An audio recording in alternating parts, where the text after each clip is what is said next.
The broadcast of the Minneapolis City Council study session will now begin. Good afternoon, everyone. My name is Cam Gordon, and I'll call to order this council study session for June 29th, 2021. I'll note for the record that this meeting has remote participation by council members and city staff as authorized under Minnesota Open Meeting Law, Section 13D.021, due to the declared state of local public health emergency. This meeting will be recorded and posted to the city's website and YouTube channel. It is public and subject to the Minnesota Open Meeting Law. And now, clerk, if you would be so kind, you can call the roll. Councilmember Johnson. Palmisano. Present. Gordon. Here. Cano. Reich. Here. Fletcher. Here. Schrader. Here. Osman. Here. Cunningham.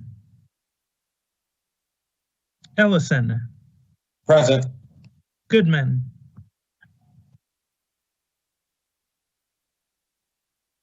Councilmember Goodman. Sorry, present. Thank you. Jenkins. Johnson. Here. Cano. Cunningham. Jenkins. President Bender. There are 9 members present. Well, thank you very much, and I appreciate all my colleagues who are here today with us. And I suspect others may be joining. I think I now see the council president has just joined. Would you like to say you're here for the record, Madam President? Here, thank you. Great. We'll now begin the study session. The purpose of this session is for city council members, policymakers, to dig into policy and have a discussion about it and learn from it. No formal actions are planned to be taken today. This session is on homeless encampments. This has certainly been a challenging and persistent problem in Minneapolis in recent years. We get weekly reports on it now from our health department. Some local experts and people from other cities are exploring and pursuing innovative approaches and ideas that might be useful for us to learn about today.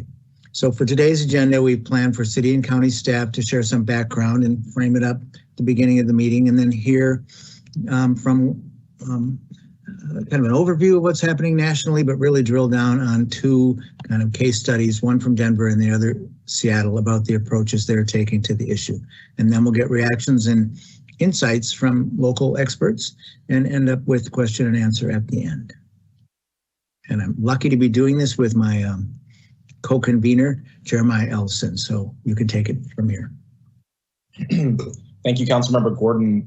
Before we get started, I want to share how we've been framing this issue as we've been setting up the study session. Until there are enough housing and shelter options available that are dignified and culturally appropriate, people will reside in informal shelter situations in our community. And factors like generational opioid epidemic mean many of our neighbors will become and remain unhoused in the coming years. So it is not a matter of if people will reside in places unfit for human habitation in our community, but how they will be supported until we resolve homelessness in a comprehensive manner, and how we support them in a reflection and how we support them is a reflection on the values we choose to uphold in response to this reality. I'm being told my connection is bad. Can people hear me? It sounds better now. Okay. Did we miss information? Should I go over that again, or should I just proceed? I'd say you can proceed. From my end, it just gurgled up a little bit. Okay, thank you. City staff has been working hard to address homelessness and encampments for some time now, and I want to share just a few highlights of the amazing work that we've been able to accomplish, that they've been able to accomplish. Last year, we joined our partners to invest $55 million in homelessness response to expand emergency shelter, low barrier housing, and protected housing for people experiencing homelessness, as well as enhance existing shelters and expand support services rapid rehousing, and street outreach. The city's share of these investments were around $13.4 million. These partnerships resulted in 3 new emergency shelters that opened in late 2020 and another 36-bed facilities under construction. We have 200 more shelter beds, including low barrier, culturally specific shelter available today than we did have a year ago at this time. The city continues to make investments in new permanent supportive housing, and that investment has increased by a factor of 6 in the past few years. An additional 284 units of the city and or county assisted affordable housing designed for people experiencing homelessness opened in 2020, and another 350 units are under construction. As a result of new housing units funded by the city and county, turnover in existing designated units and other assistance provided by city and county, state, and nonprofit partners, more than 2,000 people experiencing homelessness secured permanent housing in Hennepin County in 2020. And the city has also hired new staff, 2 in the health and 1 in CPED, specifically focused on responding to unsheltered homelessness, which staff will discuss in more detail during the background part of this study session. And if we were able to meet in person, I would be forcing us all to give staff a round of applause for the work that they've done in the last couple of years to address homelessness. And I also want to, yes, thank you. I see a couple of folks hopping on to applaud staff. It's incredible work, especially here in Minneapolis, where, you know, we as a city weren't taking on homelessness in this kind of significant way prior to staff's work in the last couple of years. And so it's a huge achievement. And yet, I also think it's important for us to acknowledge that we haven't filled every gap, right? And we were never going to in 2 to 3 years. And so that's what this study session is about. It's about celebrating and holding up the work that we've been able to accomplish in addressing this issue, and also acknowledging that we need more tools to address this issue. And so today's study session is about how we work together to take a step towards creating those tools.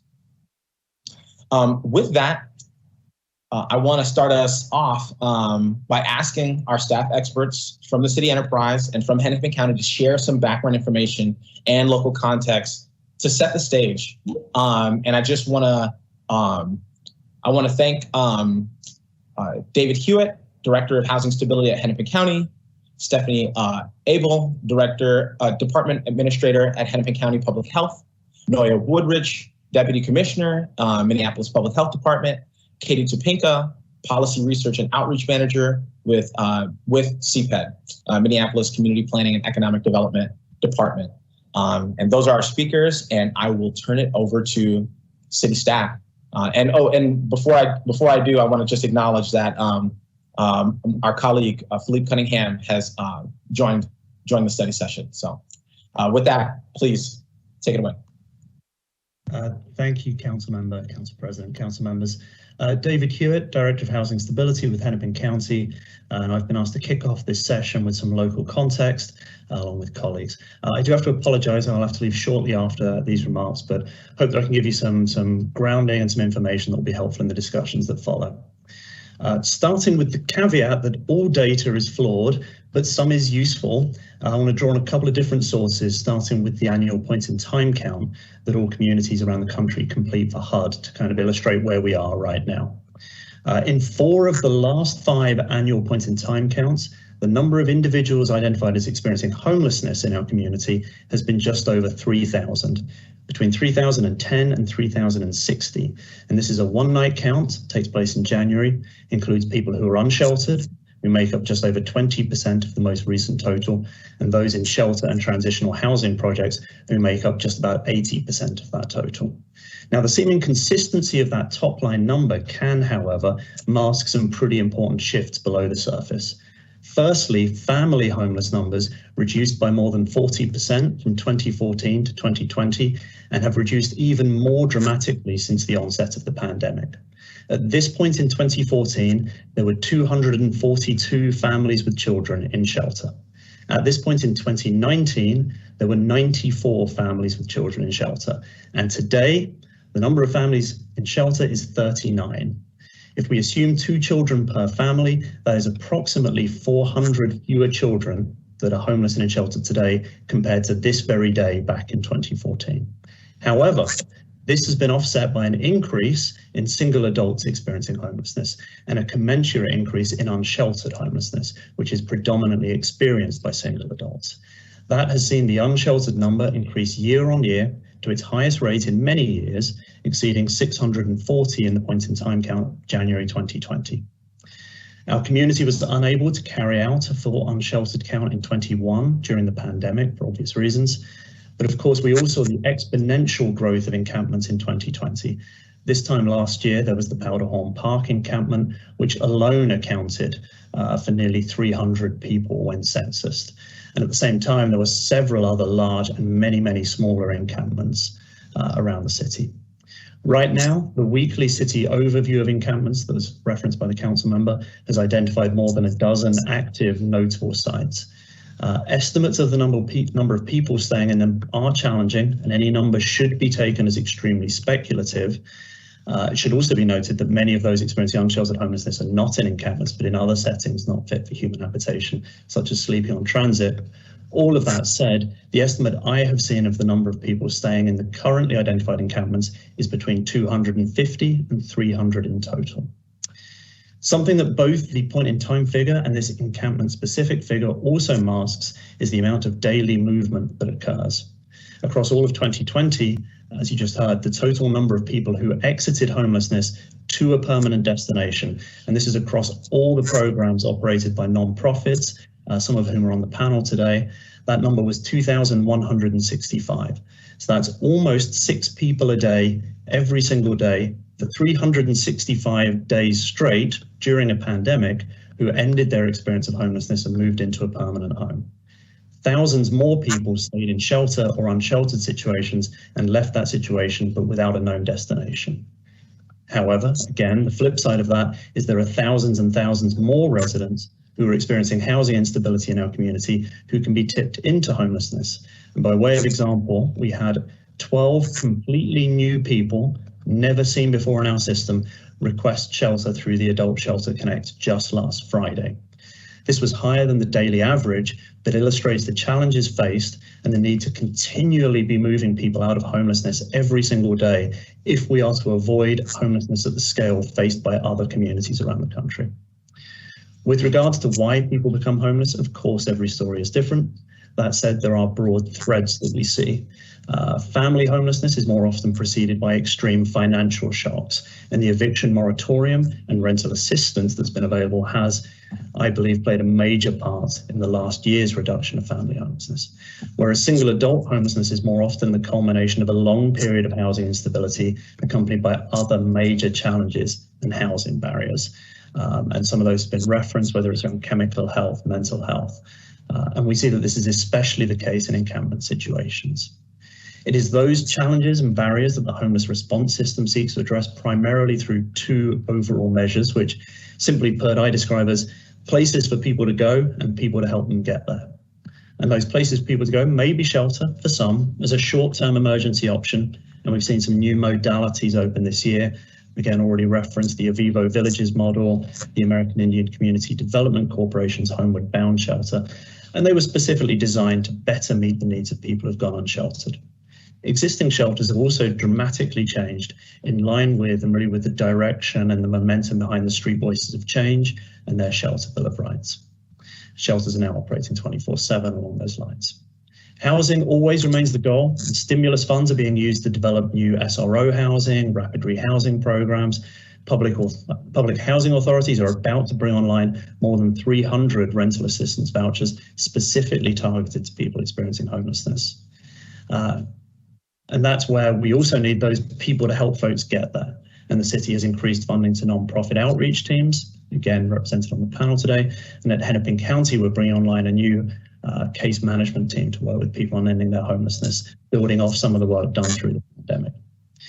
So with that, I can hand over to Stephanie Abel, who'll talk about the work of Hennepin County Healthcare for the Homeless and the health dimension. Just before doing so, I would like to highlight, I always think those individual stories help ground us as well as the big picture and the data. And I'm just aware of a couple of individuals recently. One that multiple agencies have been trying to house, going back to that 2018 Hiawatha Franklin encampment, who just at the end of last year moved into their own apartment, having come through one of the high-risk shelters during the pandemic, assisted by case management, was finally moved into and settled in stable housing. And another individual who recently moved into the new deeply affordable Stevens Square SRO that was open at the end of the last year. And this individual used to sleep in the park opposite the building they now live in. And the reason that I highlight those examples is just that really we believe in the need to continually and urgently seek housing for all. So with that, I will hand over to Stephanie Abel. Stephanie. Thank you, David. I'm Stephanie Abel with the Hennepin County Public Health Department. So thank you for having me here today, and I appreciate your attention to this issue. The Hennepin County Public Health Department operates the Healthcare for the Homeless program. And the Healthcare for the Homeless program is a federally qualified health center, but it's not one location or one building where individuals come to receive care. Instead, it's a group of healthcare providers that go directly into shelters and drop-in centers and on-street outreach to provide care to people. So the whole Healthcare for the Homeless program is approximately 60 staff, about 40 FTEs, and then the street outreach component of that is approximately 10 individual staff and 7 FTEs. So when I say that Healthcare for the Homeless provides health care, of course that includes physical health care. So it's care for asthma, colds, wound care, preventative care, kind of anything you would go to the doctor or urgent care for. But the Healthcare for the Homeless program also provides mental health care and substance use care with their existing health care. So the Healthcare for the Homeless staff have providers that provide not only physical health care, but also mental health providers who can diagnose and treat mental illness and prescribe psychiatric medication if that's warranted. They have LICSWs, so licensed independent clinical social workers who can provide therapy. LHCDs, so licensed alcohol and drug counselors, peer support specialists. So that's the substance use and mental health component of the integrated healthcare that Healthcare for the Homeless provides. I think pertinent to this conversation, you should also be aware that the Healthcare for the Homeless program provides MAT, medication-assisted treatment for people with substance use disorders, specifically to opioids. So like all the other Healthcare for the Homeless services, with our MAT services, it's not like methadone where you have to go to one clinic to receive your medication. The Healthcare for the Homeless program provides what's called mobile MAT. So they're individuals that go out to where people are and make sure that they're receiving their MAT, their medication, and staying on their treatment for substance use disorder. So currently, there's about 115 individuals on Healthcare for the Homeless's MAT caseload, and about 60% of those are unsheltered and living in encampments. And about 50% of those identify as Native American. So intertwined with this, the Healthcare for the Homeless program and public health in general is responding to an HIV outbreak among users of injection drugs. And this outbreak is particularly impacting and hitting really hard individuals who are homeless and unsheltered. So this is a state declared outbreak, and in the state declared outbreak, a little over half or 50% are people that are associated with encampments. And then again, the disparities in this that we see in homelessness that impact health and are now also impacting this outbreak. About 27% of the individuals associated with the HIV outbreak are Native American. So again, it's very disproportional. So along with the city, state public health, the Healthcare for the Homeless team is responding to this outbreak.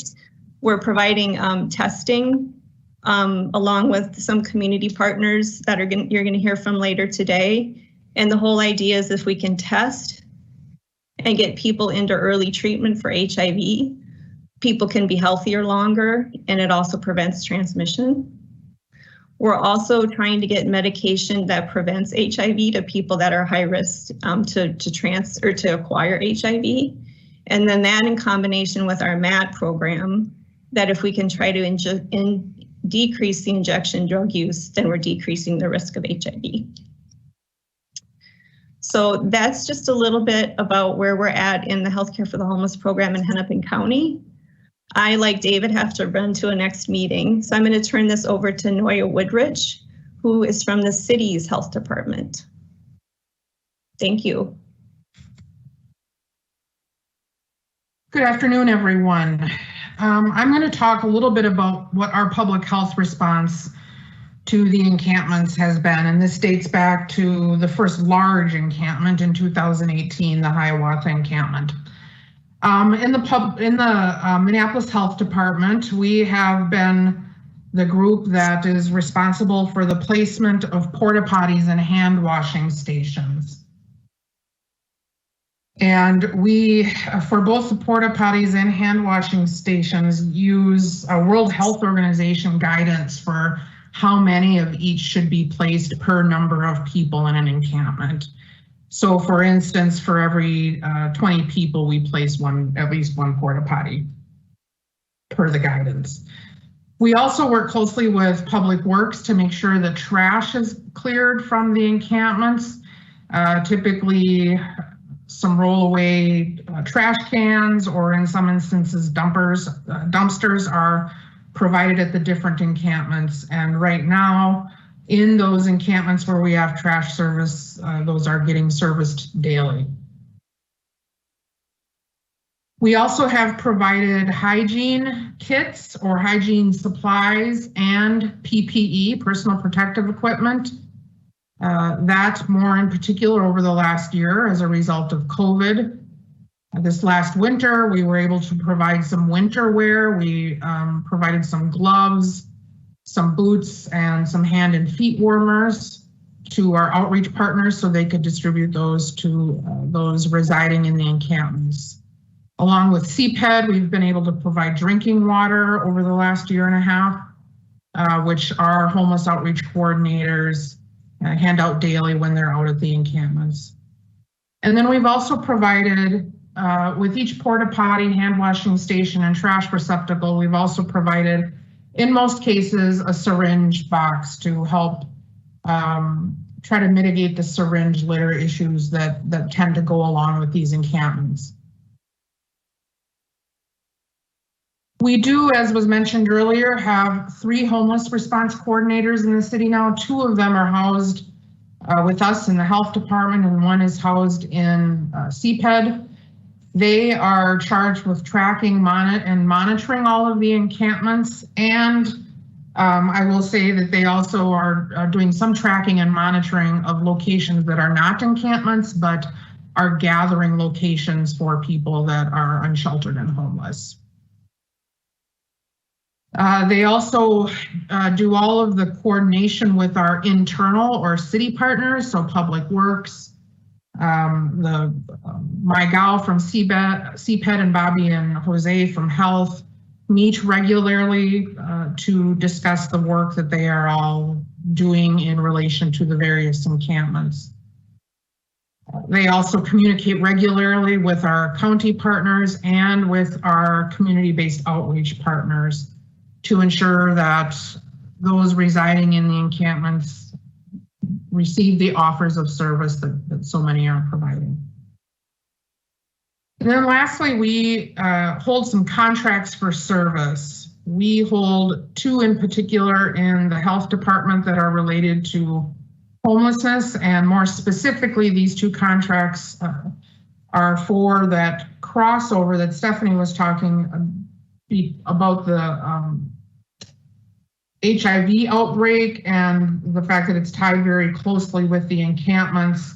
So we hold a contract with the Aliveness Project and an Indigenous Peoples Task Force to provide outreach to the encampments, specifically around promoting the testing of and treatment of HIV. CPAD holds 3 contracts for service for outreach services, which Katie will talk a bit more about. And then not encampment specific, but related to the encampments, Health also holds contracts with Native American community clinics, outside harm reduction services, Human, and Metro Youth Diversion to distribute naloxone and provide education on the administration of naloxone. So those are some of the things, or most of the things, that the Minneapolis Health Department does in response to the encampments. And with that, I will hand it over to Katie to talk about the work that she's doing.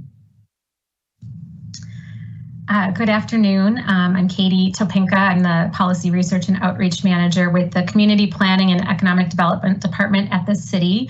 And some of this has already been touched on, but CPED's role in this work is there are several things that we do. One, which I'll talk a little bit more about, is funding our street outreach teams.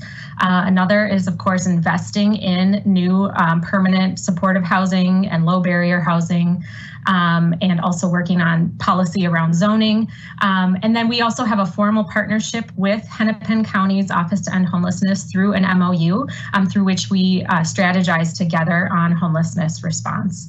And so I'm going to provide a little bit more detail on CPED's work. And I also, similarly to David, have to leave after this section of the agenda, but look forward to viewing the recorded session and learning from Denver and Seattle's experience.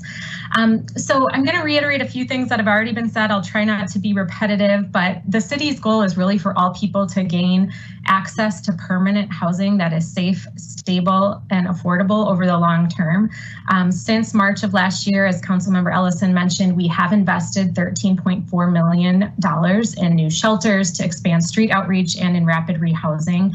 And we do have new culturally specific and low barrier shelter, 200 more beds now than we did last year at this time. As David mentioned, there's been a lot of changes to shelters that are all open 24 hours a day, 7 days a week, and have wraparound services that help people transition out of shelter and into permanent housing. The city has a long-standing street outreach contract with St. Stephen's Human Services, and I know you're going to hear from St. Stephen's later today on the panel discussion. In addition to that contract, we added 2 new street outreach contracts last year with Avivo and AICDC. That's American Indian Community Development Corporation. And the city is partnering with these organizations and providing funding so that we can provide important connections to housing and services for people who are experiencing unsheltered homelessness. As Noya mentioned, we have hired 3 new homeless response coordinators at the city within the last 6 months, 1 in CPED and 2 in health. And in addition to the things Noya already mentioned about tracking encampments and providing public health supports, this team is really working proactively with our outreach providers to make sure that we're providing connections to housing and services when new encampments are identified. Hennepin County has also hired a new staff person who's specifically focused on unsheltered homelessness. And together, the city and county staff with our contracted outreach providers are working on new strategies to engage with people experiencing unsheltered homelessness, to engage on an individual by individual basis and try to find swift exits into housing for people who are staying outdoors. David also mentioned that Hennepin County is bringing on new case management workers, and that will further bolster our ability to connect those staying outdoors with housing. And really, I think for all of us, housing is the goal. And again, Councilmember Ellison mentioned that the city continues to make investments in new permanent supportive housing. That investment has increased by a factor of 6 in the last few years. We are also, as a city, working on new policies, including zoning changes that will allow for new types of housing, like single room occupancy and intentional community clusters, like the Envision Community Project, so that we can provide support to low barrier and affordable housing that hasn't existed in recent years. And all of this work is done in partnership with many city departments. Noya already mentioned some of those. Health and CPED, Fire, Public Works, Office of Emergency Management, and others. Also our community providers, many of whom are on the call on the study session today, Hennepin County, the state, and private funders. So that work that I just mentioned is ongoing, and we're continuing to look for new ways to strategize and respond to homelessness, and specifically unsheltered homelessness. Thank you. Well, Katie, thank you so much. I am gonna pass it on to the next section, but I just wanted to acknowledge staff and all of those talking points that I mentioned earlier. I stole from Katie, so I want to thank Katie for that, and just say that the work has been incredible, and I really want to thank our staff, and I'm excited to move into our next section to hear from our wonderful experts, both local and from out state. So take it away. Well, thank you. And I just want to thank David and Stephanie and Noya and Katie as well. And just note that I think the city's response to unsheltered homelessness and the coordination that we're seeing this year compared to where we were just 12 months ago, or I think 18 months ago, it's amazing. And also coming to terms with the encampment and that issue and what we've got going, and just hearing about the added staff and added resources is really significant. So thank you, and I really appreciate that, and makes me feel very hopeful. Now I also want to turn to what's going on around the country and sort of change our focus a little bit. And I want to ask Sheila Delaney to give us a little overview of the national perspective. Most council members will know Ms. Delaney, and she's an advocate for innovative approaches to responding to housing insecurity and homelessness. She's been closely involved in the response to the Drake Hotel fire and the Park Board's refugee space ordinance, and was instrumental in the creation of the Indoor Villages concept, which now we have up and running in Aviva Village. So with that, I'll hand it over to you, Sheila, to give us 5 minutes on the national perspective. Thank you.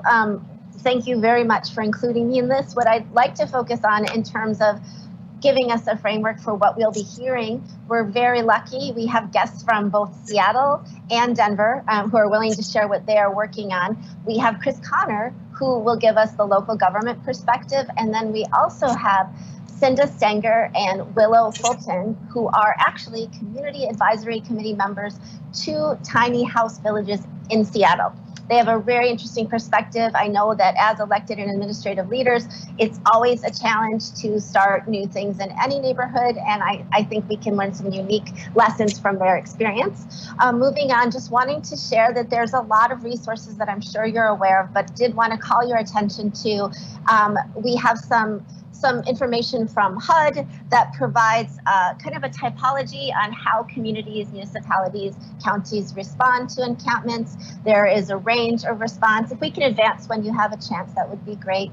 And we'll talk about just some cautions if the administrative and elected leadership would like to move forward. There's some cautions when you move forward on considering some of these strategies.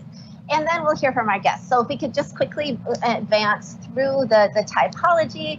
I gave you the link, and certainly this is good reference, but I would argue in the city and county, we sort of float between a number of these typologies. And so I think I know that Aaron Wixton and David's office and others are trying to figure out a solid, more consistent response. So we can advance. So I think we're somewhere between tacit acceptance and just sort of, and possibly formal sanctioning in some cases. But again, I found this very interesting. It's a good resource for all of you. We could advance, please. And these are some cautions if you're going to consider a sanctioned space or a legitimized space. The environments are very difficult challenging to operate. And they can give us all a feeling that we're ending homelessness or taking significant action. But I think that the evidence is mixed in terms of how effective this really is. And that's what we're here to begin to discuss. Creating these environments is costly. You guys all know that. But I especially want to point out, if we can advance, this recommendation to be very specific about what you're trying to do versus thinking globally and as a larger approach, but being very specific, perhaps considering smaller projects versus, like, for example, Avivo Village. It's wonderful to have added 100 low barrier beds, but perhaps we need to be looking at unique needs that can be met. So we can advance on, please, and just kind of fly through these next recommendations. They're here for you for your reference, and I'd like to get to where we're ready to talk and hear from Chris Connor in Denver. Chris, are you on here? Yeah, thank you. Okay. And it appears you have my presentation up, so I don't have to delay with sharing slides. I'm so glad to be speaking with Minneapolis. There's no other city I'd rather be speaking with. It's where I go when I need to go home, graduate of Winona State University and still have family there. Also very happy to be speaking on this challenging topic. I'm Chris Connor. I direct homelessness system strategies in our own Department of Housing Stability, which I'm happy to introduce here. Slide, please.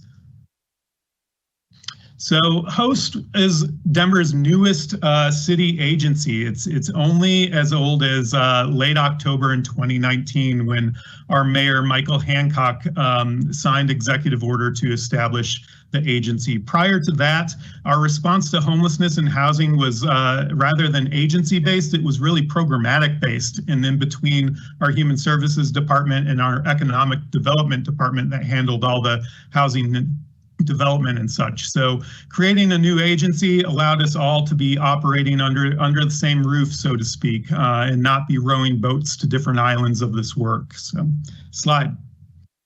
Thank you.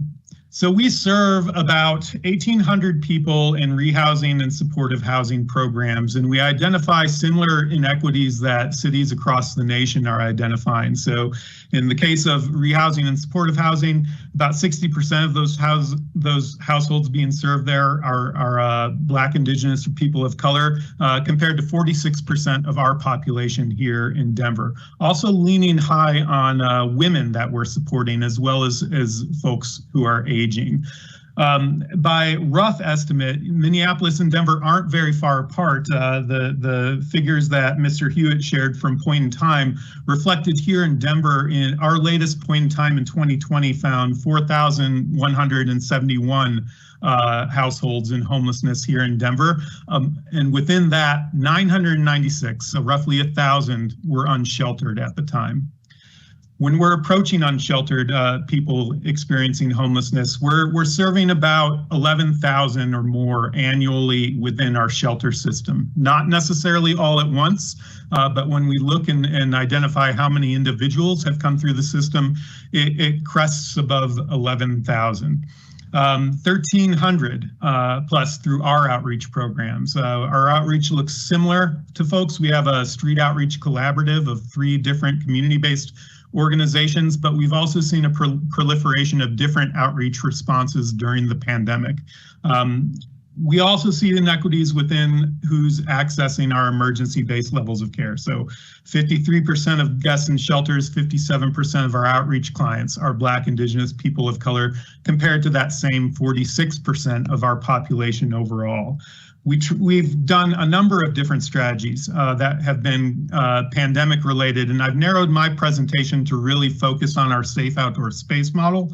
But more than 40% of our point in time folks in shelter and unsheltered are reporting people with disabling conditions, oftentimes that show comorbidity with COVID-19. Slide. Thank you. So how did COVID affect us here in Denver? 41% of Denver jails discharged. Our hospitals closed for non-emergency procedures. We saw 4 times unemployment rate, 270% increase in rental assistance applications, just flooding the gates. And more importantly, you know, COVID came around and it essentially cut in half what we had available for shelter, because we needed to meet that estimation of being able to distance people 6 feet apart. We also needed to be able to assure that people could stay home on advisement. So we needed to transform shelters into 24/7. So at the same time that we were seeing a decrease in our shelter usage, we saw a 64% increase in people arriving to access shelter. And we responded to that in very different ways than Safe Outdoor Space. We mobilized motels like many other communities across the nation were poised to do. We also moved into larger spaces, a convention hall, leveraging staff from many different providers to operate that, not so much to meet more people, but to meet that need for more spaced environments and operating 24/7. This created the opportunity to think about, we're making all these pivots and changes and new investments for the people that we are serving indoors. What are we doing for people outdoors? So Safe Outdoor Spaces didn't arrive as a response to the people coming to us for shelter.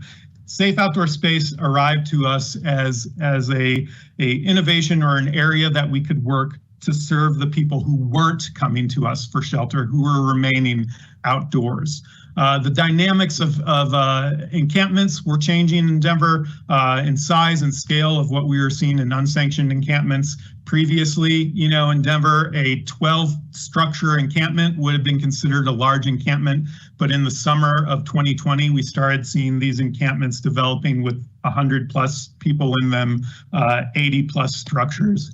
So Safe Outdoor Space arrived to us as part of our COVID strategy. It was about what are we doing for individuals to make sure that we're protecting the folks remaining outside for a pandemic, because the strategies and tactics for folks coming into our facility-based programs were pretty clear.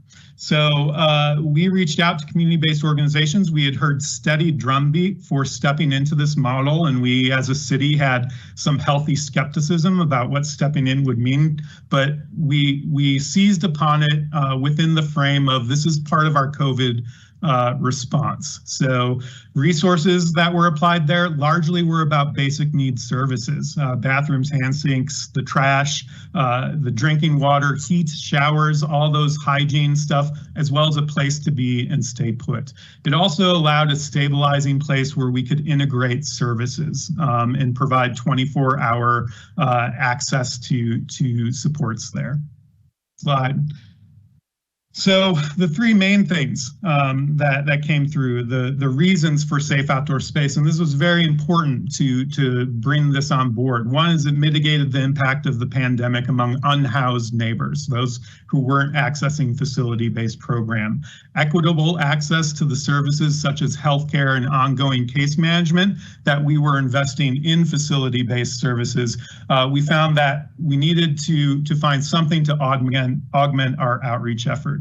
And it was to relocate the people who were camping in unsanctioned public spaces into safe, managed, and service-oriented locations. Indeed, the second site that we stood up, we went across the street to an unsanctioned encampment and we filled the sanctioned area within 3 hours and mitigated a lot of the community-based issues that were effervescing in the unsanctioned environment by just providing that stable environment for people to be.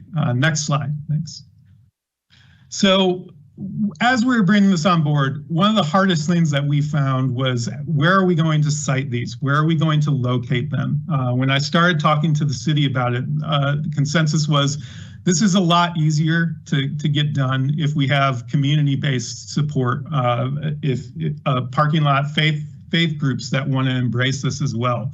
And we tried a number of options and received some significant community pushback along the way in our public meetings.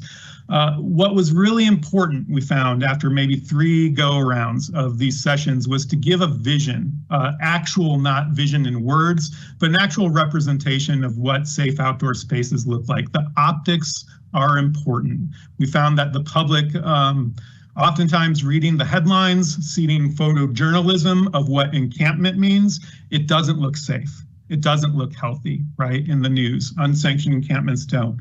So one of the things we did is we essentially set up a dollhouse safe outdoor space in a small parking lot of a church and invited neighborhood stakeholders to come and tour what that environment would look like without guests being there, so they could see some of that infrastructure. And that started changing a bit of how the public was seeing and appreciating what we do. And you can please cycle through the next few slides. They're just some of the pictures of the environments. Next. This one, to pause just a moment back, this is a reiteration of the first site. They are temporary unlisted use permits, so we do need to move them kind of at 6 months in increments. And this is what a safe outdoor space looks like when you start getting institutional support. So in the background there, that is Regis University, a private Jesuit university campus that had invited the safe outdoor space to move upon its land to integrate into its own mission of love and hospitality in the community. Next. Thanks. And this is what it initially looked like for the weather. So everything is uniform. Everything looks similar. These are ice fishing tents that may be very familiar to Minnesota. So it's what we used on top of pallet structures that raise them off the ground. Each one has electricity run to it. So there's an electric panel at the entrance that runs electricity to one outlet to each one of those tent environments. Those tents support a broad diversity of groups that experience unsheltered homeless, and happy to say that the Safe Outdoor Spaces was the first program in Denver that provided emergency shelter to couples. That was one of the largest gaps in our portfolio of shelter options. We did not have a shelter that would receive couples. This Safe Outdoor Space pilot did provide that. Next slide, thanks. This is what the inside of those look like here in Denver. Go ahead. This is the bathroom and shower infrastructure. The Showers for All trailer stations at the Safe Outdoor Space and provides both bathroom, shower, as well as laundry service. So these are the rules that essentially that apply to guests of a safe outdoor space. They're not too granular, you know. It's very much a harm reduction approach, but it covers the basis of safety and behavior at a pretty high level, and allowing this, embedding this within a good neighbor agreement to communicate to neighbors is essential to moving these forward in goodwill with neighbors. Slide. Thanks. So what came of it? Initially, we introduced this as a health approach, right? So we did not embed in contract performance measures towards housing or homelessness resolution. It was new and it was created in interests of health. But that said, what a shame it would have been if we had done this entire experience and not looked back to see what the potential is for rehousing activity and homelessness resolution. So we did ask the program to start baselining. At this point, this shows the first 6 months of programming for about 57 guests. So of those 57 guests, 14 of the residents moved out of the safe outdoor space to longer term housing, right? And this could be varied. It could be family reunification. It could be bridge housing, rapid rehousing, those other things. No positive testing for COVID and 32 vaccinations. So this also, I see the safe outdoor space model that's been provided as really a stabilizing environment that can accelerate our street outreach efforts. So a lot of the contacts to the safe outdoor space came through our street outreach workers, right? And so that initial relationship was there and enabled better follow-up because people were stable in one place and not necessarily needing to be mobile, whether it's by pushes of camp enforcements and other strategies that are required for unsheltered homelessness, or whether it was because just by losing track of folks who aren't attached to facilities. Next slide. Thanks. This is my colleague Cole Chandler, who couldn't be with us. I'm speaking off of his slides, but he is the director of the Colorado Village Collaborative, who is the partner we've contracted with to provide these services. So I just wanted to make it part of your record in case there was follow-up questions at the program level about the program. But I am Chris Connor from City of Denver, and unless we're moving forward in the agenda in different ways, happy to take any questions if there's any time or can address them at the end. Thank you so much. Happy to speak with you. Our plan was to move forward. So we'll take questions at the end. And I know, Chris, you said you could happily stay to the end. And thanks so much for the presentation. And it's great to have you connecting back to Minnesota. Of course. Thank you so much. Thank you, Chris. As I said before, we have Cinda and Willow here to share their experience as neighbors to tiny house villages in Seattle. I want to make sure that not only would this conversation relate to encampments, it definitely relates to what we're so excited about, and we have representatives from Envision community on the call because Cinda and Willow are great involved neighbors to these villages. So just wanting to show you some pictures of Seattle. I chose these because they look familiar. Seattle gets winter too, I guess. And it looks like community groups help build these villages, and I just am delighted by how colorful and diverse they look. If you could advance the slide, please. I took some of the slides from the Low Income Housing Institute.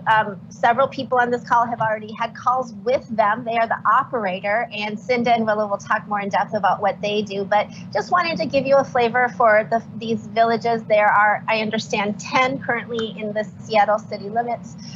Similar to what we have tried to do, there's an attempt to meet people where they are, and that also means in some cases, I understand villages have certain codes of conduct, and some are very low barrier. So Willow and Cinda will probably speak to that. We can slide, please.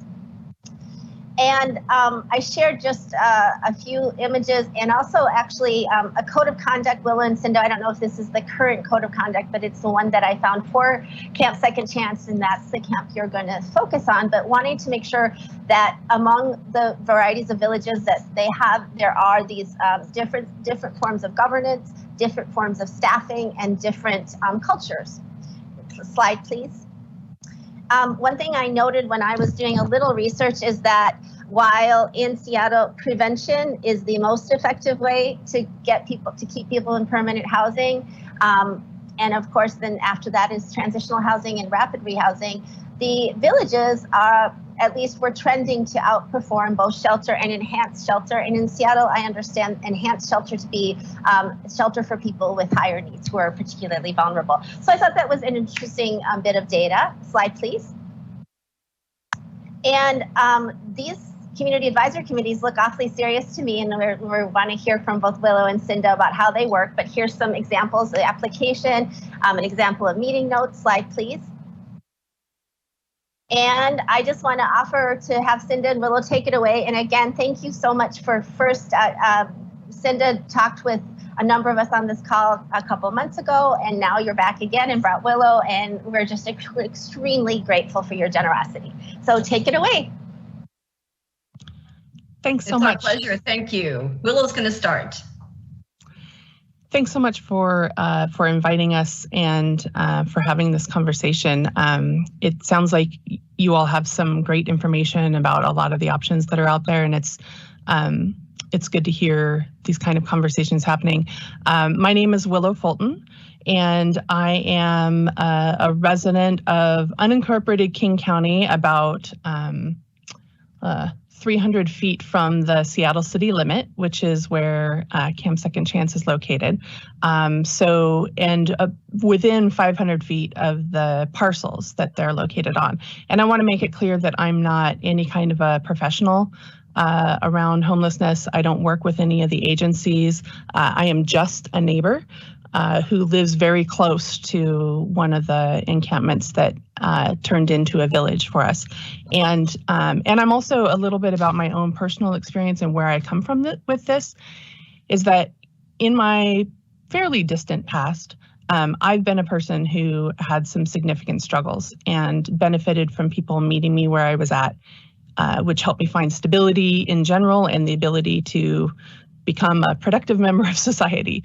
And without that community support and those people meeting me where I was at, I don't know what my story would be today or if I would even have one.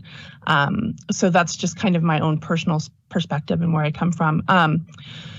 So our area is a fairly kind of, we're kind of on the fringes. Like I said, I'm actually just on the other side in an unincorporated area. We're on the very outside fringes of Seattle. The neighborhood is called White Center, and we have a really diverse community here, and tend to be a little light on services of various sorts. And also because it's kind of edge of the city, a little bit no man's land, we have challenges getting support either from city or from county when we have stuff going on here. So the way that our situation started is on Myers Way, just a block down the street from my house, 2 blocks down. We had quite a lot of unsanctioned camping. We have a wooded greenbelt area that is city light property. We have another area that's these open parcels that was designated for something, but decided to be open, saved for open green space. The city is maybe going to make a park out of it, but there's no money in the budget for that. There's no identification of where that would come from or when it would happen. And as a result of this being kind of an out of the way area, a lot of people ended up camping in the area in RVs and back in the woods, building their own structures, kind of doing whatever they felt like they needed to do in order to exist. And because it is an unmanaged area with little to no visibility, there were a lot of challenging behaviors that were going on in that area. The same thing that I've seen people in Minneapolis talk about. I read some of your information. So, and we all kind of know what goes on with those unmanaged encampments.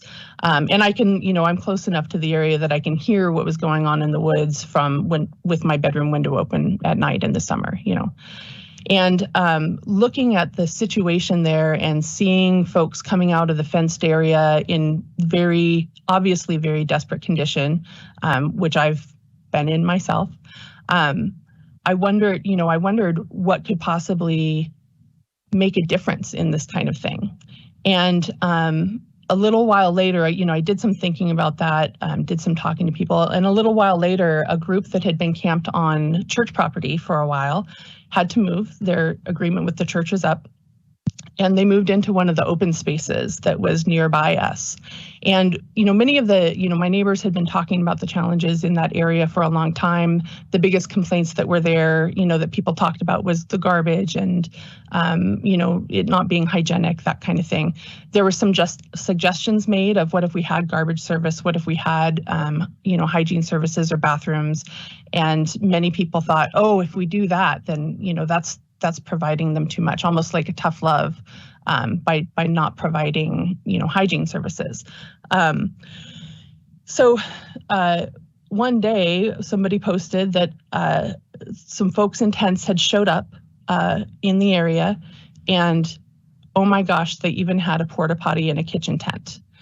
And I immediately perked up and was like, this is the kind of thing, obviously whoever this is trying to do the best that they can with what they've got, and create something better than what we're seeing with the unmanaged areas. So some of our other neighbors greeted that camp in a not very welcoming way. And when I got home from work, I went to see them and said hello and asked if I could sit down and meet them and talk with them for a little bit and let them know that I lived in the area. And they invited me in, were super friendly. And I ended up building a relationship. My mom also stopped by earlier in that day because I had let her know what was going on. So she had already met them.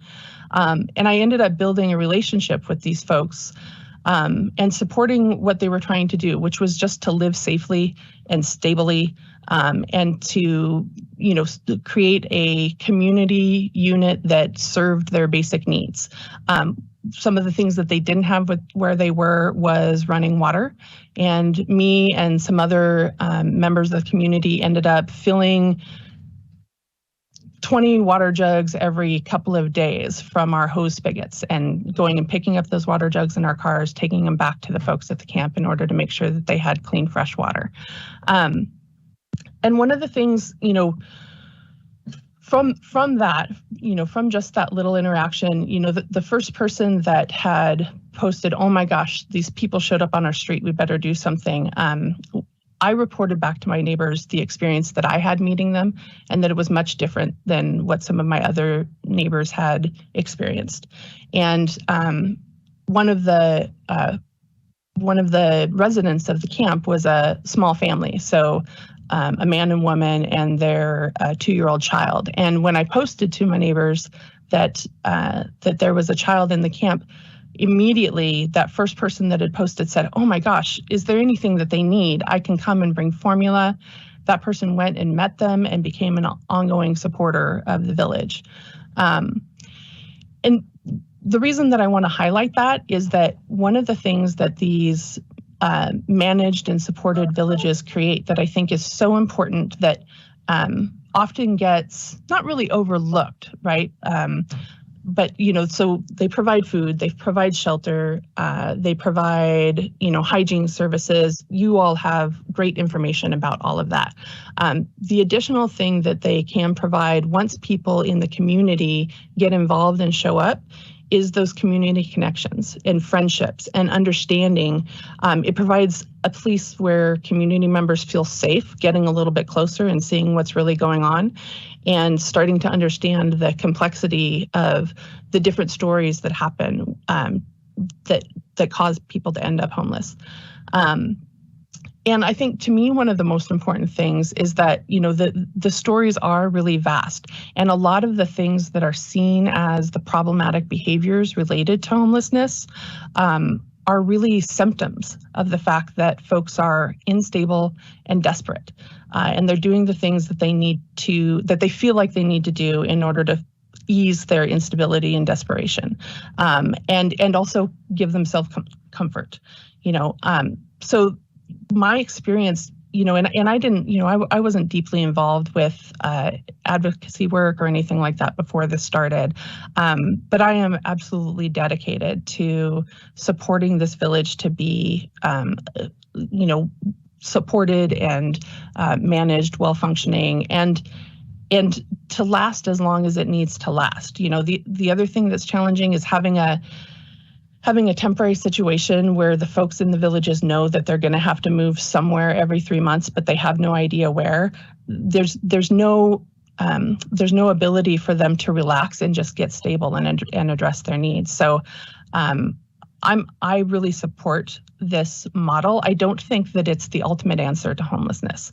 That answer is homes. You know, it is kind of basic, but there's so many aspects that need to be addressed in order to get people stable so that getting into a home is a good option for them.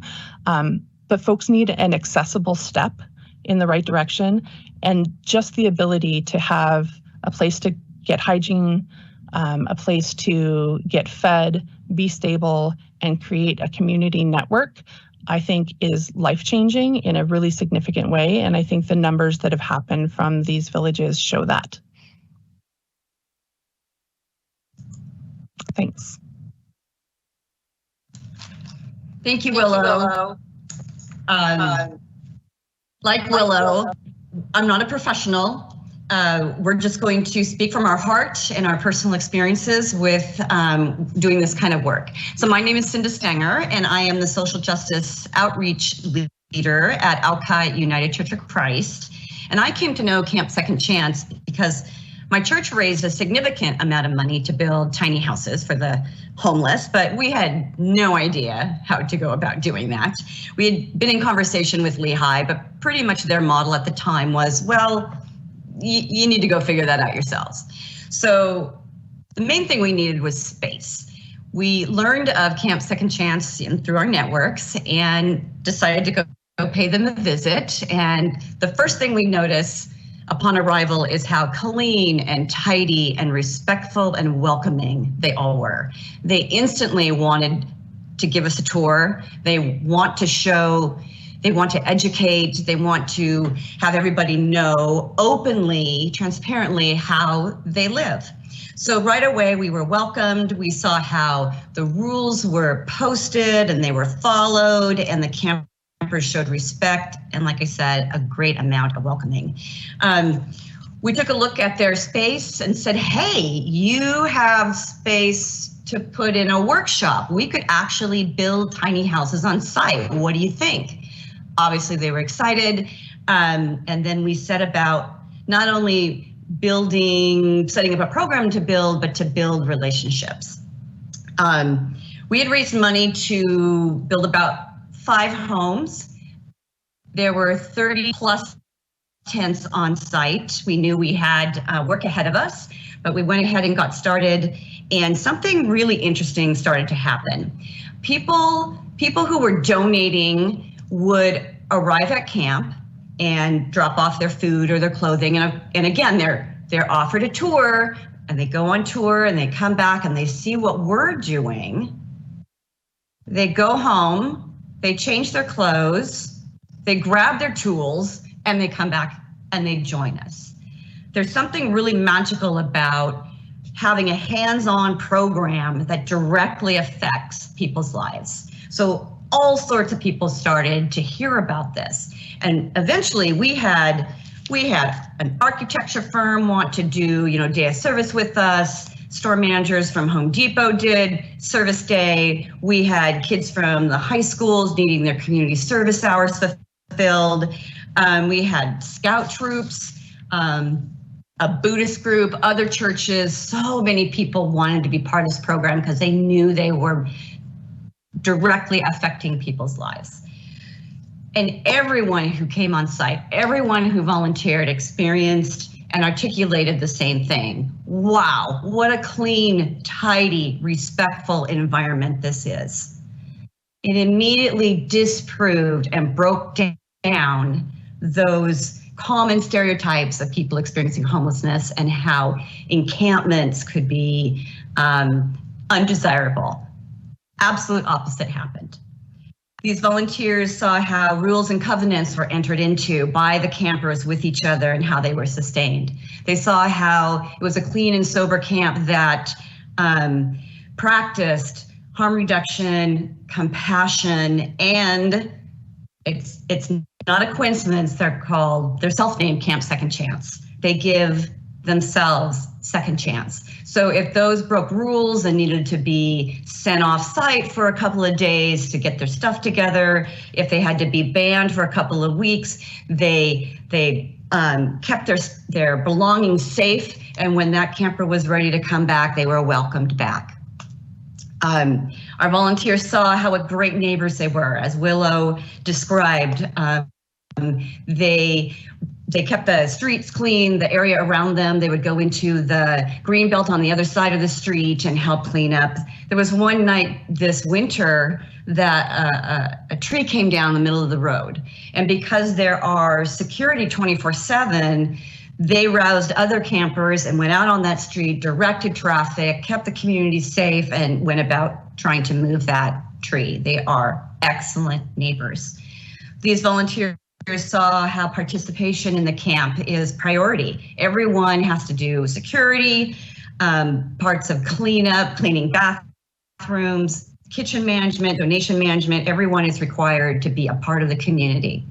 They also, because of our presence there in building, developed a kind of Habitat for Humanity model that they said, hey, you who now have seniority and you're up next for moving out of your tent into a tiny house, you're going to participate in building that tiny house. So we were very cognizant and sensitive to those with maybe some physical challenges, that it might be caulking, it might be just picking up the work site afterwards, and then there are those that just threw themselves into it and wanted to do any kind of task they wanted.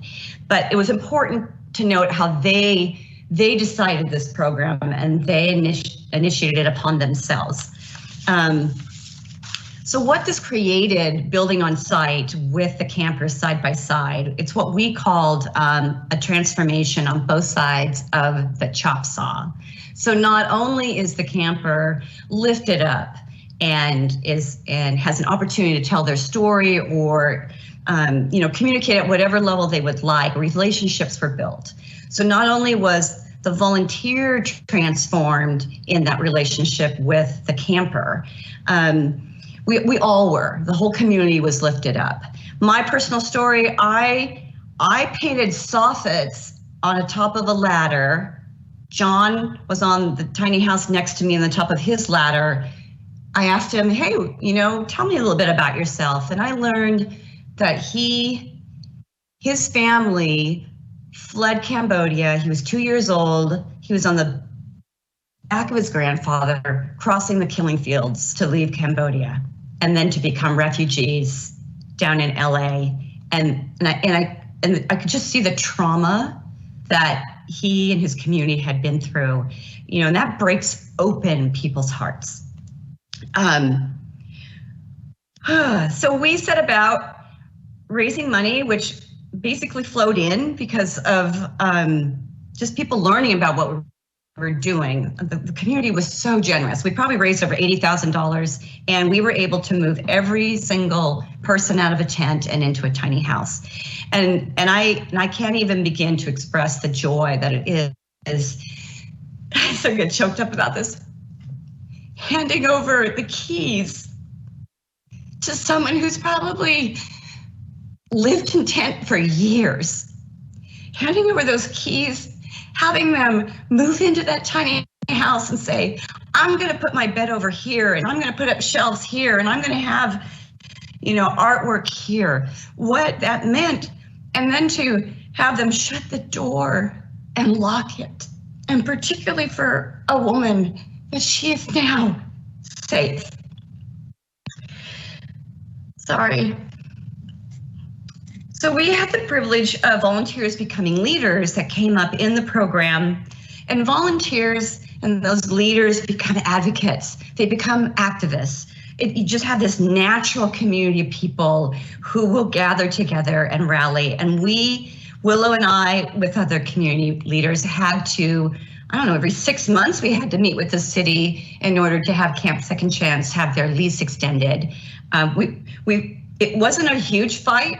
All we needed to do was make sure people showed up. And then at one meeting we had over 200 people, and by God, that camp was going to stay. But the most important thing we did is we had campers at the table, and they were centered and they were focused, and it was their lived experiences that were heard.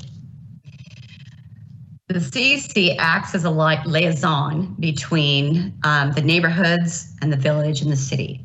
So Willow and I and our team, we become strong advocates, but we also hear out the public and the neighborhoods. And the biggest pushback in the neighborhoods beyond what Willow just described, there's some equity issues in the city with West Seattle. We have 100,000 people living on this peninsula. We're almost like our own little city. And there's not a whole lot of fairness between the different neighborhoods, and we miss out on a lot of different things. And their main thing was, why do homeless encampments keep happening in our neighborhood? Why aren't they happening in other wealthier neighborhoods? So as you consider your siting, you need to make sure that all different types of neighborhoods are receiving what we see as a benefit of a sanctioned tiny house village.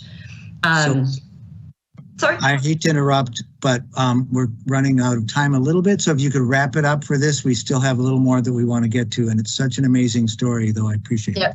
I am done. That program has developed into being a program with Lehigh to keep with the demand of tiny houses so that every single village is opened and nobody's in tents. So I thank you for your time. Wonderful. Well, thank you so much for that powerful and amazing story. And I think it's been just so fortunate for us to be able to hear from people from outside, from Denver, and also your story from Seattle. So I think that a great deal. We're running a little bit behind. I just want everybody to know we have 2 sections left that we wanted to get to, which was a response from our panel. So we have some local folks here who are experts in homelessness, encampments, shelters, and then we want to have a little time for questions and answered. We have 10 minutes we set aside for the panelists, which is going to get us awfully close to 3 o'clock. So if people can stay a few minutes later and remember to be concise. I think I'm going to let you know that I had 3 questions in mind, or we had 3 questions in mind to ask this fabulous group of panelists that we have, local experts, and I'm going to let you maybe introduce yourselves when you answer this. And the idea is that if you feel like you have a response, you can make it. I'll let you know the 3 questions and then I'll ask one. I want to hear about maybe highest priorities for encampments that you have as in your organization. Hear about you think are the biggest challenges that encampments pose to the community. But first of all, I think I'll just ask you, where do you see opportunities to implement programs like we've seen in Denver and Seattle? Do you think there's opportunities to do that? If so, where, how does it fit with what you're doing? Now, anybody want to respond to that on our fabulous panel? You know, I was a teacher at one point. I could just try to single somebody out. Steve, do you have any initial responses from Simpson Housing? Can you get on? Thanks, Cam. Yeah, I'm here. This is, it's interesting to see the work that's happening, in particular with that ain't me. We don't hear it. You just go ahead. Oh, sorry. I've got some audio running on my end. So the oh, it's super distracting. Hang on, I'm sorry. There we go. I think that there's some interesting elements to the projects that were presented. I think that one of the things, I mean, our community, as has already been alluded to, we are in a state of flux in terms of what this crisis response looks like on the front end of for folks who are experiencing homelessness. And what I mean by that is that it's what the service offerings today are radically different than they were 2 years ago. To be able to have or if we go back 4 years ago, then we can say that from that point forward, what we did is we specialized, in terms of long-term versus short-term shelter opportunities. We added the hotels. We have these exciting pilots going on around the culturally specific AICDC shelter program, as well as the indoor tiny villages model, which might be more appropriate for a Minnesota climate, and see how. So it's a little bit challenging to be thinking about what new to bring in while we are in the midst of what I consider, what feels to me like a pilot stage. So that's one, just kind of a lay of the land sort of thing. I do have to qualify that Simpson, we are not doing any active sort of street outreach. We are operating shelter. We are moving people into permanent housing. So I do need to qualify things a bit. In fairness to some of my peers who are doing some of that heavy lifting out in encampments and so forth. I do want to say that one thing that obviously one huge challenge that we've got to deal with is substance use and what that looks like, and all of the health and safety and liability complications that come with that. And I simply put that on the table as an obvious concern, and as that was one of the biggest challenges that we faced operating the navigation center in response to the encampment at the Wall of Forgotten Natives. And just to remind folks that when we opened up that facility and we sort of lifted the lid on the shared trauma of 175 folks who had been engaging in survival skills to get by living in those settings, there was a lot of really hard days in terms of what that shared trauma looked like for all the folks that we were working with, and That being said, the reason why we did it was very simply that our agency holds firm to the belief that everyone deserves access to safe and sustainable housing. And I believe that a lot of us here share that value, and I hope that there's ways to move some of this stuff forward. So thanks for letting me be here, Cam.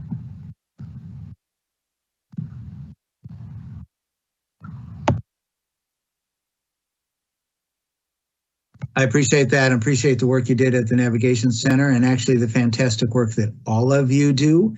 It looks like somebody else might be ready to speak. Is that you, John? Yep, it's excuse me, John Tribbett from St. Stephen's Human Services, Associate Director of the Outreach team here. First I want to just reiterate what other people have spoken about. We've made some really strong advances in our community, particularly around some of the sheltering options, and I won't go through them other than to just say, having female identified, culturally specific, and some novel approaches are really some critical steps forward. I will say that there's an issue of scale. We don't have enough of those kind of spaces currently. I'm intrigued by a lot of the options that were explored by the group from both Denver and Seattle, and just thinking about the possibility of one piece of a larger puzzle, really a mosaic of solutions, might involve some form of safe spaces in our community. It could be safe parking, it could be these encampments, it could be tiny homes in some capacity. I think the biggest challenge that we see facing people, there's a lot of challenges. One thing is the unpredictability around the policy for addressing encampments in the city of Minneapolis and the county at large. And with that, then the disruption and the trauma inflicted on the people through these forced displacements that are repeated again and again in an unpredictable manner. And so I really see some possibilities, and I know there's work that's being done right now at the county and city level about having a more coherent policy. But what I've also heard throughout all these presentations is that a sense of safety and predictability around encampments, whether it's something that's stabilized for a longer period of time, or if it's even going to be a camp that's ultimately going to be evicted from a location, providing a predictable period of time that camp can be in place. A 90-day, 120-day, 60-day, whatever it is, that's something predictable so that adequate service supports can be brought in, which also brings up the issue of capacity and whether or not we actually have the boots on the ground and able to do the level of work that we need to do. And really all this just is undergirded by the reality of just how do we want to respond, because the trajectory, 5 years ago, I heard the scale at Denver's popped up. 5 years ago, if we would have seen 5 tents in the woods together or in a campsite, we would have been blown away about the size of that camp. The experience of unsheltered homelessness in our community has changed, and likely it's changed for the foreseeable future, which means people will be outside. And so we need to come at it with a variety of creative responses. Not just the shelter approach, but these safe and sanctioned spaces. So I'll conclude my comments there. Well, thank you very much. I appreciate that. And maybe what we could do is just give each one of our panelists an opportunity to respond, and you can try to keep it to a minute or two, and just you can respond generally with what reactions you have, and even talk a little bit about the current situation and the challenges and opportunities and your priorities. So why don't you introduce yourself? I'm not sure I recognize you, sir. Could you tell me your name? Hello, everyone. I'm Jack Martin. I'm the Executive Director of Southside Harm Reduction Services. Thank you for having me, and thank you, Willow and Cinda. That was really, really great. I really want to say that I think any solution going forward really does need to have the camper and participant involvement, and the whole community aspect is something that is often overlooked and is really important. Through Southside, we primarily operate a mobile syringe exchange, offering syringes, naloxone, linkage to care, and HIV testing, among other services. And some of the biggest things that we or the most important issues that come up at encampments are overdoses. In the last year, there was a 27% increase in fatal overdoses. There's an HIV outbreak, like many people have said, and it's there are not very many people going into care. There's also syphilis and hepatitis C, hepatitis A outbreak and COVID, and those are all issues that are just happening right now and need to be addressed fairly immediately. And I think that the way that the current evictions are happening, like John said, are incredibly traumatic for people. And we have participants say things like they could be engaging with services, they could be going after and trying to accomplish these different goals that they have related to housing or healthcare, and they could be at square 450, and as soon as an eviction happens, they go back to square one. And so I really like the tiny homes. A lot of our participants repeatedly say that they just want safe spaces and really want to have ownership over their space. And yeah, I just want to say thank you for having me again. I don't want to take up too much time. Well, thank you, and we may be reaching out to you or others as we move forward. Frederick, do you or anyone from Envisions want to weigh in here and share some of your thoughts?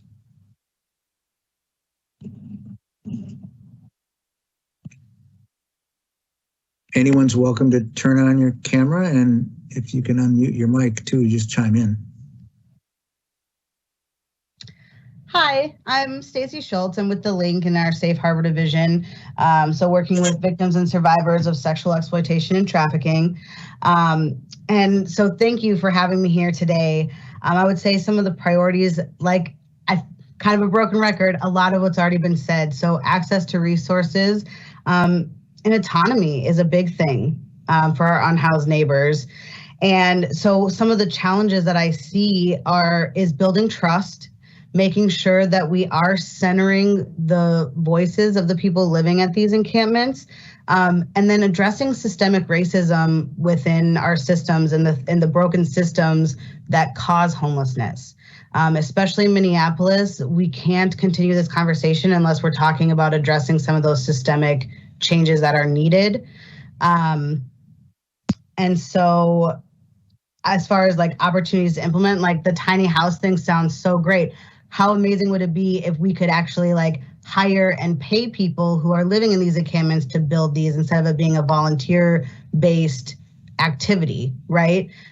You know, a lot of the folks that I come in contact with, they want to make money. They want to have their own money that they can spend in any way they want to.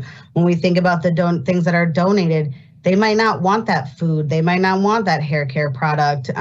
So we just need to be mindful of that we don't always have the right answers for what they need. And so we want to make sure that we're putting as much into the community as we can so that they're the ones benefiting from whatever change is happening.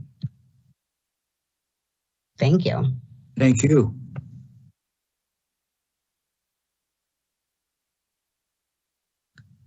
Might be good to hear, well, it's good to hear from anybody who hasn't spoken. KJ.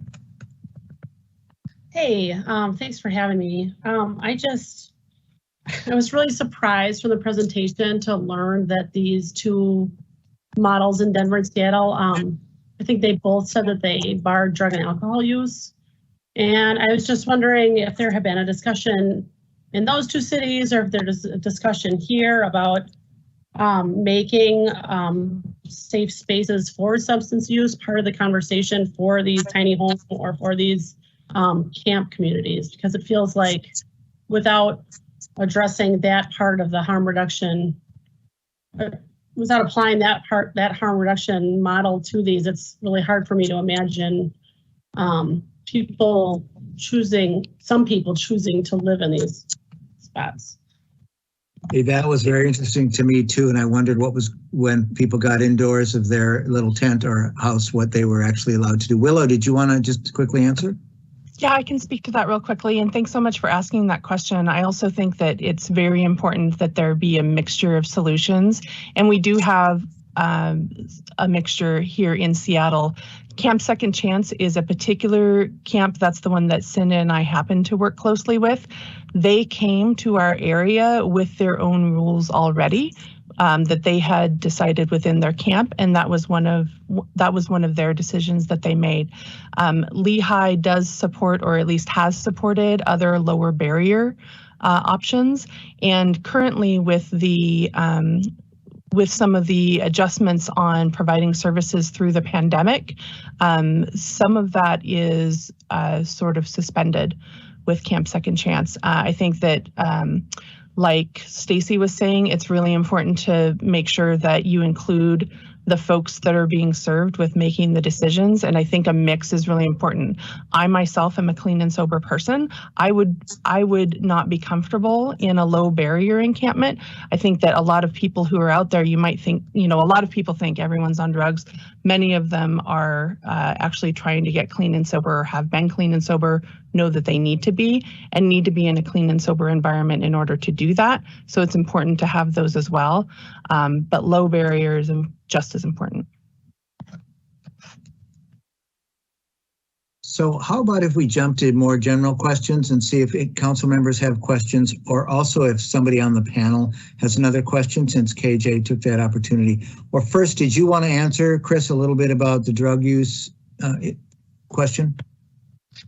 Sure. Yeah, I think, for our safe outdoor spaces on that kind of scale from completely dry, no substance use allowed, to wet, it's regarded as in that damp space where if folks are under the influence of the substance, they're certainly welcome in the environment. But the active use on site is an issue, I think, of the social sustainability and the creation of that space within the neighborhood that it was situated. So there's a pretty communicative process between CVC and the immediate neighbors about what that environment would need to look like to be sustainable socially in the neighborhood. And maybe I'll start with a question then, and Chris, you could answer this too. Were there still then renegade or independent encampments that you're dealing with in Denver where there's drug use going on and those things? Did this have much impact on those? Yeah, certainly. I mean, we are nowhere near the scale of being able to replace unsanctioned camping within Denver with safe outdoor space models. We're only running 3 of them sort of as a demonstration of that programming within the help environment. So there certainly is a lot of unsanctioned encampments.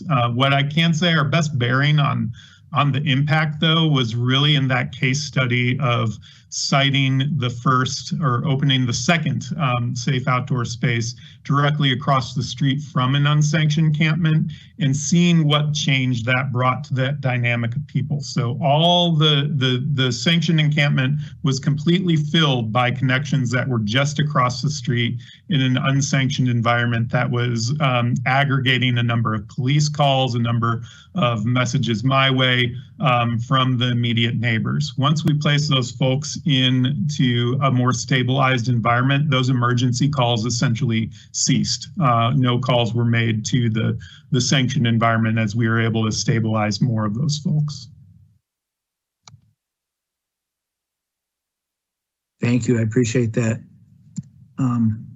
All right, co-convener, we have to decide if we're going to go a few more minutes, and I don't see any council members with burning questions to ask, but I think maybe we could take 3 more questions if somebody has it, and maybe if it isn't from any of my colleagues, it's from anybody. What do you think, Jeremiah?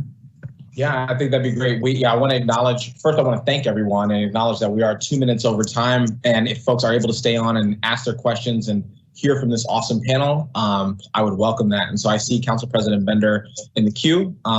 Please, Council President. Thank you both. I know we don't have a ton of time to go into the details. I think at some point it would be great to hear more from these and other cities about, how many people have been served, what's the cost per person. I know that there is some cold weather, but just the question about the seasonality here in Minneapolis. Of course, we went with that more indoor navigation center model in the past. So yeah, I think it would be, if there is interest in continuing this conversation from a more policy approach around next steps, I think some of those detailed questions, I just realized my camera was off.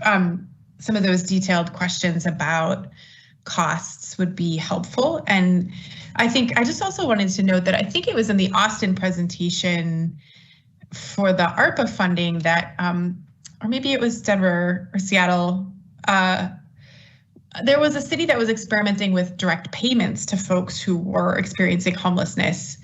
And so I'm just curious to hear, I just think it's really beneficial for us to hear about the experience of other cities and to really keep challenging ourselves to push further and take in all the information we have, both here locally from all the great panelists that we heard from here who have the deep experience in our community, and then also get the perspective from other cities. So thanks. And those could be questions for follow-up. Thank you so much. Maybe could I ask a quick other question, since I said we could ask 3 more? All of the, in Denver and Seattle, it looked like most of these were on private property, not public property, or was there a combination of both?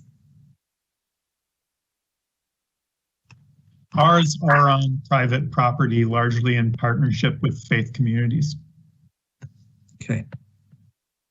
And it seemed like that was the case in Seattle too, where they were building the tiny homes with a church. But I see Councilmember Schrader wanted to make a comment. Oh, no. Thank you, Councilmember. I just wanted to thank all the presenters. I didn't have anything more than that. Cool, thank you. Well, if there are no other questions, and I'm not seeing any questions, then I just want to say that this is, the beginning of a discussion that I think that we should be leaning into, that we're gonna have to have one way or another. I think that we are incredibly lucky to have the presenters on this call that we had, and want to thank every single one of them, not only the folks from out of town who came in to give us their expertise and give us their perspectives, but also, the harm reduction model is one that we're going to have a really strong discussion about. And it's something that I know that my colleagues that we've discussed, amongst each other. We're going to have to, deal with and figure out what this eviction cliff is going to look like as we end the emergency regulation. We know the state legislature is helping us, helping folks sort of slowly ramp off of the eviction moratorium, but at some point it will end, and we are likely to see more people hitting the streets. And so I think it's incredibly important for us to get all these perspectives. And again, I just want to thank all of our presenters. We're so lucky to have folks who have been brave enough to try this model in other cities. We're so lucky to have folks here locally who have perspectives and who have an incredible amount of experience. And so I want to make one last call to see if anyone had any further questions before we close out the meeting here. I would if I may, Jeremiah, I want to point out one quick thing that is a little bit off the grid from what you're saying, because David mentioned a really important point during his presentation, which is the point that we housed something like 2,000 some odd folks moving through our systems into permanent housing last year. And at the end of the year, the net impact was that we were pretty much at the exact same place where we started the year in terms of folks experiencing homelessness. And the reason why I bring that up is we're talking about policy, we're talking about things where there's certainly a sense of urgency for here and now, but there's also a bigger picture in terms of investment. And there's a proposal that's floating around right now for a statewide rental subsidy program that is exactly the sort of scaled response that might put us in a place when we house 2,000 people in Hennepin County in a year. At the end of the year, we actually have 2,000 people less experiencing homelessness instead of managing this churn. So thinking about housing stability is also totally relevant to this conversation on resources. Sorry. No, absolutely. No apologies needed. Thank you. And I think that we should all take that point and internalize it. Anyone else? I just wanted to say something quick from Southside's point of view about drug use and the tiny homes. Please. Yeah, so with a lot of the different encampments that Southside does outreach to, and also the ones that kind of seem to get a lot of attention, either media or whatever, does kind of center around drug use. And I think any solution that we have, if we want it to be meaningfully impactful, needs to take a harm reduction model and really not kick people out for using drugs, and really have to deal with that in a way that's humane and understanding of where people are at, and not force people out for drug use and that sort of thing. Otherwise, people just won't use this service. No, thank you for that. Yeah. Hey, this is Councilmember Jenkins. I'm sorry, I can't get in queue because of just my screen is locking up and it saying it's about to restart or whatever. I can't get in queue, but I'm just curious as to, David Hewitt's comments earlier, and then the previous comment to the harm reduction comment, that the numbers remain the same even when we house people. And so I'm just curious, are we turning out new Minneapolitans, or are we getting people coming to Minneapolis? How are we, what are we thinking is the issue there? If I may, council member, the simple answer to that question is that we have so many people who are precariously housed, whom can barely afford their rent, and so it's a paycheck away or a personal crisis away, or something. The number of folks who are precariously housed, meaning that they're rent burdened, is much higher than the number of folks who are currently experiencing homelessness. And so what happens at the end of the year is that people are losing housing at a rate slightly higher or equal to the rate at which we're housing people. That's the simple answer. And there's other folks here who probably can do a much more eloquent job of describing the situation.